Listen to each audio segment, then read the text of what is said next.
ভাই সে লাগতেছে ভাই।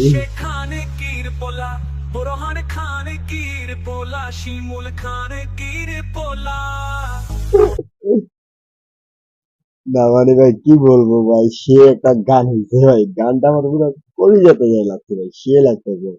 চলেন আরেকটা ভিডিও দেখে আসি। যে দোকানে থাকবে কোক সে দোকানকে বয়কট হোক। আমি পারলে আপনিও পারবেন, কোকা কোলা বয়কট করুন। হ্যাঁ, আচ্ছা। হ্যাঁ, কি লিখলো? দুজনে থাকবে তো সে দোকান বলতে হবে। না বিষয়টা সে ফেরত জানা একটা ব্যাপার, ফেরত জানা সে। না মানে ভাই আমাদের সবাই